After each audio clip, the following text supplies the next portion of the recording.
Might I I ask? think, let me see here, because I searched up, I think Ryan Graham was talking about it here.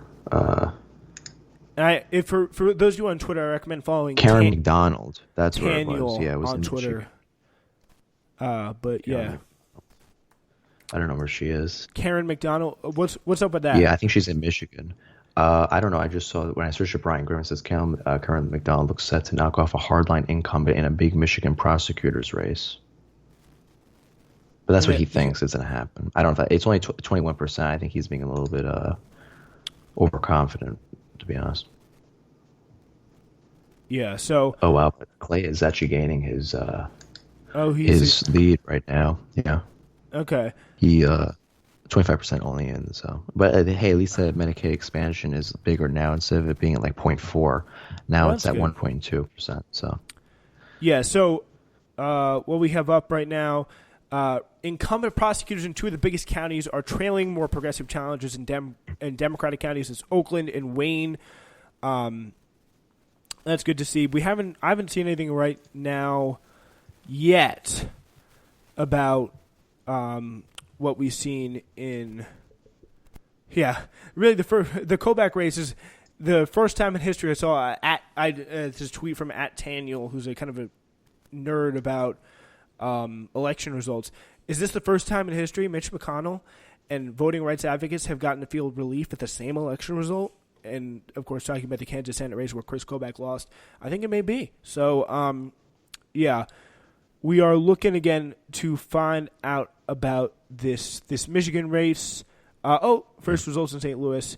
Kim Gardner, the prosecutor who has been under fire from police union for the past 4 years, and Josh Hawley recently, is leading among absentee ballots 56 to 44. So, yeah, that's the latest we see with that. But what other races, James, are you looking at the moment?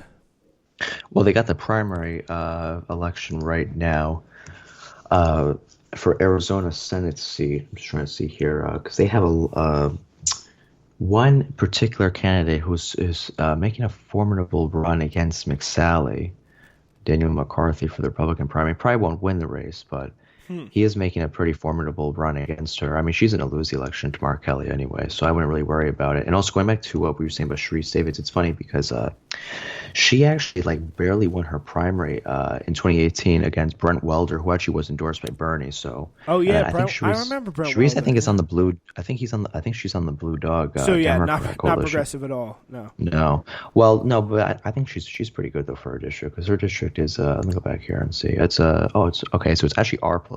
Wow, and then she won by 10%. Jeez, what the hell happened there? Kevin Yoder must have really screwed up that night. He must have told everyone to go vote in the other congressional district because she blasted him out of Congress. Which was who? Who was that exactly? Sharice Davids in 2018, she Uh, beat Kevin Yoder, the oh Republican incumbent, by yeah, I remember. 10% Yeah. in a Republican +4 congressional district. All I right. don't know what the hell Now, happened okay, there. I've been able to find the I think the prosecutorial results. So hopefully, nope. Okay, we're still looking. So yeah, we're still trying to find that the prosecutorial election results at the moment. So I don't know if that's in St. Louis City or St. Louis. I don't know. I don't know. I do not know. So all right, yeah, we're continuing to look at that. But let's see what it looks like. Again, would you ready be able to feel comfortable saying that Rashida Tlaib won her primary at the moment? I'm gonna go back and look at the results because I'm looking right now actually at the third district, right? Because the big thing just happened. They put a lot of votes. I'm gonna go back down now. Let me see here. Okay, It's only less than that's one the battle percent for to me. replace Justin Amash, right? Yeah, that's the Right now, Peter um, Mayer is winning that with 70% reporting, 49.7 and 24.6. yeah, and right now it's only less than 1% for me. Reporting for Michigan 13. I think for me it's a little too early. Although I will say probably like once it's at like maybe 50%, if he's excuse me, if Jones is up or Rashida is up by at least 10,000 votes, then I'd probably say that whoever is up by 10,000 votes would probably be the winner. But they're taking a long time for some reason. This district, like the sixth congressional district is fine. The third is going fast. While they're already at Yeah, 70%. yeah, yeah. Taleb Wow, said what is going on here? Tlaib said she was pretty surprised about that. But if Brenda Jones, I personally think I feel more comfortable that Rashid Tlaib is going to win. But than you. But yeah, it's funny. But I think did you really try and this also by the way does continue AIPAC's rough stretch as well. Things are looking very good for Kim Gardner. This is just a new update. 60-40. That's with mail-in ballots. She won 56-44, and a third of in-person precincts. So 56-44 in mail-in ballots is a pretty substantial lead. So, all right, this is pretty much, yeah. All right, yeah. So that 60-40, around 60-40. I'm trying to find the exact results so I can follow them as they come in live. But that's another very interesting primary race. Another very interesting primary race, and there are multiple. Is, of course, we're seeing the one in Wayne County. There's a longtime prosecutor seeking re-election facing a progressive challenge. Hawaii prosecutors have repeatedly derailed reforms, doubled down on a punitive culture. Honolulu could totally flip that. A public defender running on major commitments has endorsements from national progressives like Sanders. The Honolulu prosecutor as well. So that is another big one. And also in Arizona, the Pima County prosecutor is kind of facing a similar kind of progressive challenge as well there, I believe. So, yeah, we're flying through these results. And if we could really just get some of these, it's starting to annoy me. But, I know we focus a lot on the Democratic side, but what primaries are we not paying attention to, I think? Actually, we know we haven't talked about. What should we be looking forward in Washington tonight? Is there anything that's catching you around Washington as those results are? In Washington State, I was actually just about to search them. I think that they're having the gubernatorial primary, which if I'm correct, I think that was. I have to see if that was a crowded one. I know that Inslee was running again, even though he previously he was running for president. Yeah, they have the jungle primary like in California. Yeah, so they have multiple parties. Oh, okay. So actually, it's very crowded. Yeah. Yeah, okay, the Republican side is crowded, but the Democrat side is Inslee, so far declared. But I think, okay, so it seems like it's either going to be Tim named Cairo. It's him. He's a Democrat. But other than that, yeah.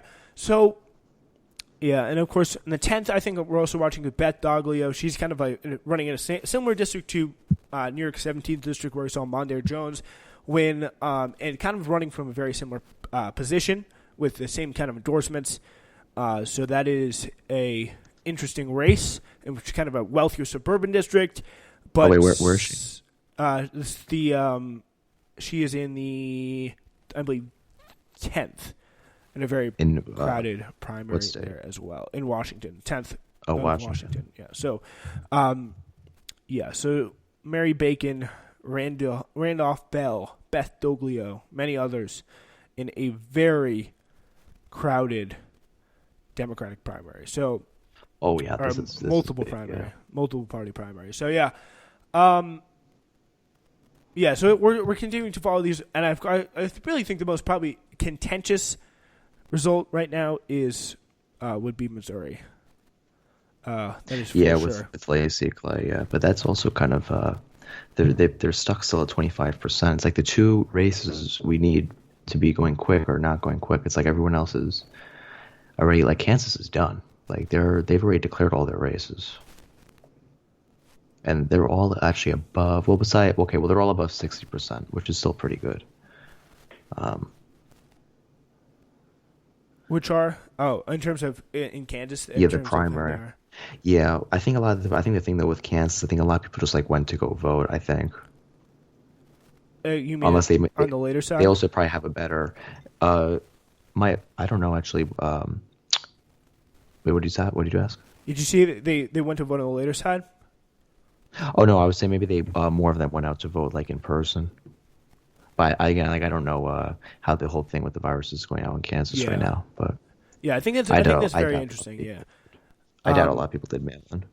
So we're gonna continue to follow this, but do you want to bring your attention to what we have some very exciting races coming up next week, where we have the Connecticut primary, going as well through for some of the not really too much going on there. I wouldn't say, but in Minnesota we have Ilhan Omar's big race against a very well-funded challenger, Anton Melton Yu. She's I would say probably is going to win that. She just has such a big backing in terms. She's quite popular in the district. Been doing a lot of fundraising, a lot of organizing, but I actually felt compelled to donate $27 to her because I think of the fact that so many people who have so much power and that I really dislike politically want her gone.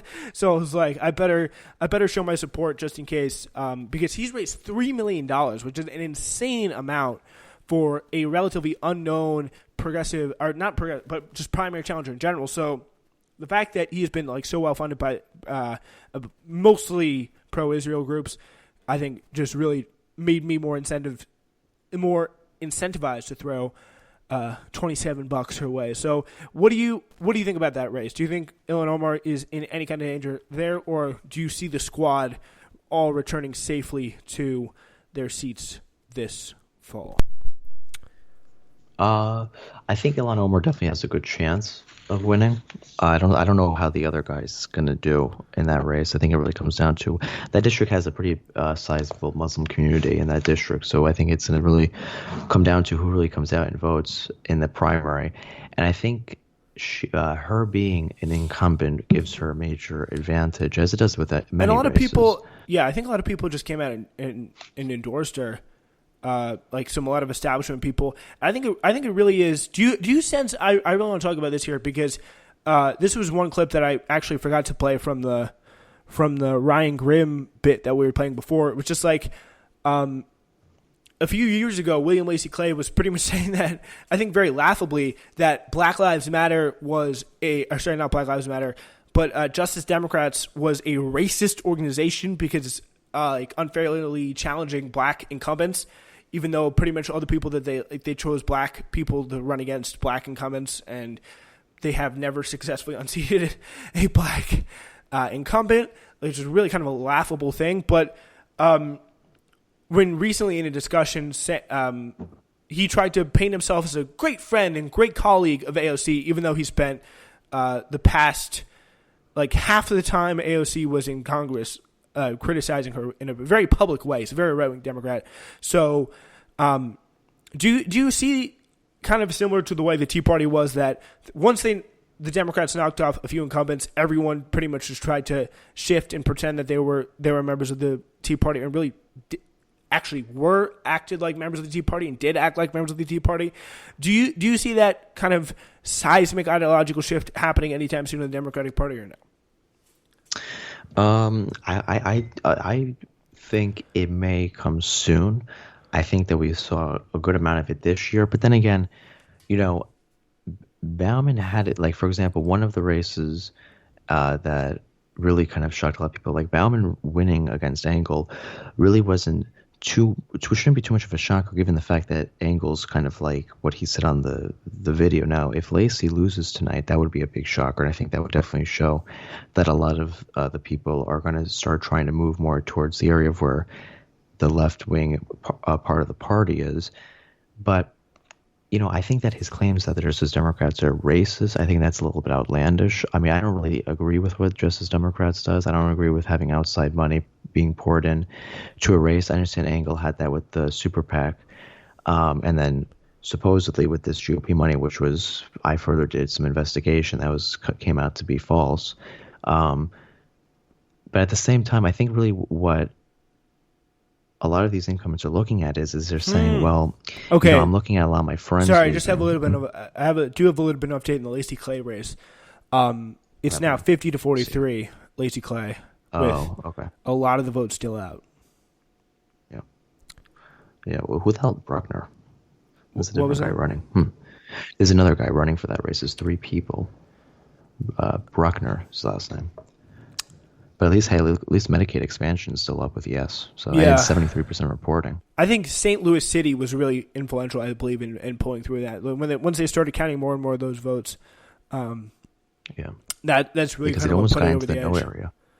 Yeah, Like it did dip for down like a pretty low minute, there there. was I like a saw point that. 4 difference. Yeah, it was Yeah. like 50.2 to 49.